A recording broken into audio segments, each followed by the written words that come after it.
Sabe, quando a gente pensa na figura do diabo, a imagem que vem é quase sempre a de uma grande batalha, né?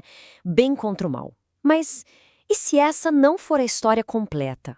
Hoje, a gente vai mergulhar numa perspectiva bem diferente, uma visão mais psicológica, que enxerga essa figura não como um inimigo lá fora, mas como um mapa. Um mapa para entender os nossos próprios desejos, os nossos apegos e, no fim das contas, encontrar o caminho para a liberdade. Então, a grande pergunta que vai guiar a gente aqui é essa: e se o diabo não for algo lá fora para a gente combater, mas sim uma parte nossa que está pedindo para ser vista? E se ele for, na verdade, um chamado interno para a gente confrontar aquilo que nos prende? Porque é justamente aí, nesse confronto, que a gente pode encontrar uma força que nem imaginava que tinha. Tá, mas quando é que essa figura aparece na nossa jornada psicológica? Olha que curioso. Geralmente é quando a gente acha que está tudo nos eixos, sabe? Que encontrou um certo equilíbrio, uma certa harmonia. É nesse exato momento que a vida joga na nossa frente tudo aquilo que ficou de fora dessa harmonia. Os desejos mais crus, os apegos, a nossa própria sombra. E aqui, ó, um ponto super importante. A gente não tá falando de moralidade, de certo ou errado. Nessa perspectiva, o diabo é um símbolo para uma força psicológica. Pensa nele como a voz dos nossos instintos, dos nossos apegos. Uma força que opera ali, nos bastidores da nossa mente, e muitas vezes acaba ditando as nossas escolhas sem que a gente nem perceba. Isso, gente, muda completamente o jogo, né? Porque, pensa bem, a visão tradicional manda a gente lutar contra essa força, ver como inimiga. Já a abordagem psicológica sugere algo bem mais desafiador. É preciso entender essa energia e mais, integrar. O objetivo não é derrotar o desejo, mas sim jogar uma luz em cima dele, trazer consciência para ele. Ok, mas como é que essa força se manifesta no nosso dia a dia? Quase nunca é uma coisa assim super dramática, sabe? Na maioria das vezes é algo silencioso.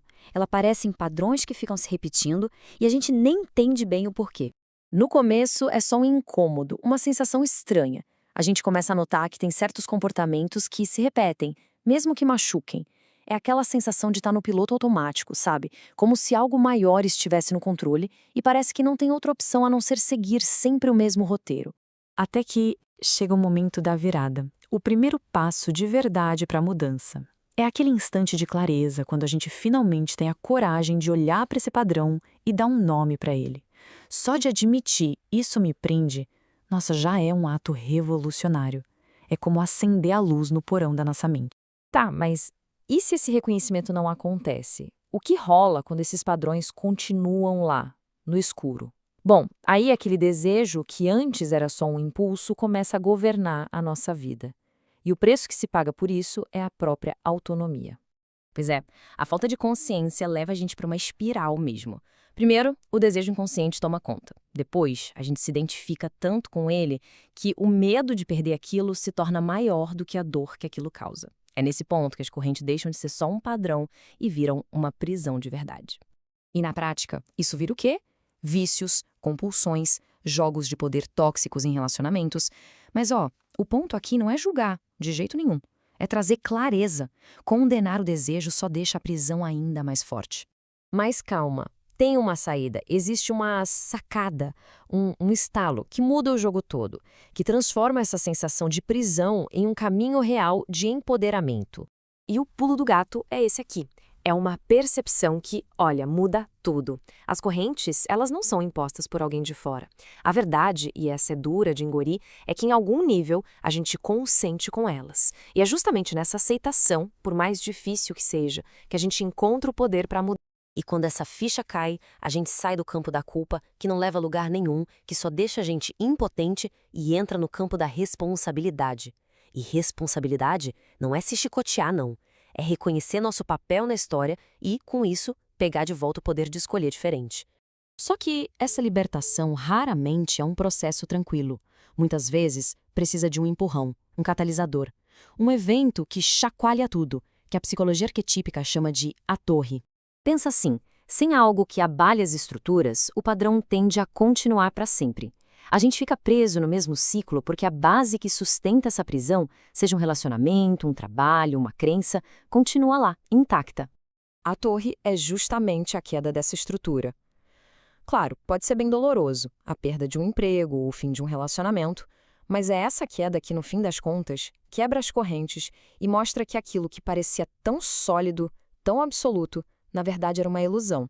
E aí, depois que a torre cai, o que sobra? É aí que começa a fase final de verdade, a integração. É hora de pegar os cacos e reconstruir algo novo, transformando aquela energia que antes nos prendia numa força que a gente pode usar com consciência. Se a gente olhar para trás, a jornada é bem clara, né? Começa lá na inconsciência sendo levado pelo desejo, depois vem o despertar, quando a gente começa a enxergar as correntes, em seguida vem o momento de assumir a responsabilidade e, finalmente, a integração. O desejo deixa de ser um tirano para se tornar uma fonte de energia poderosa que a gente pode direcionar. Então, o objetivo final não é se livrar dos desejos, nem dos instintos, mas sim iluminar tudo isso com consciência. É tipo uma alquimia interna, sabe? Transformar aquela energia bruta que prendia a gente em combustível para uma vida mais livre, mais autêntica. Então fica aqui uma reflexão para a gente levar.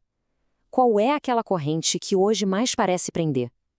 E se, ao invés de uma fraqueza, ela for justamente o lugar onde se esconde a maior força que se pode ter, apenas esperando para ser vista, para ser integrada? Encontrar essa resposta, isso pode mudar tudo.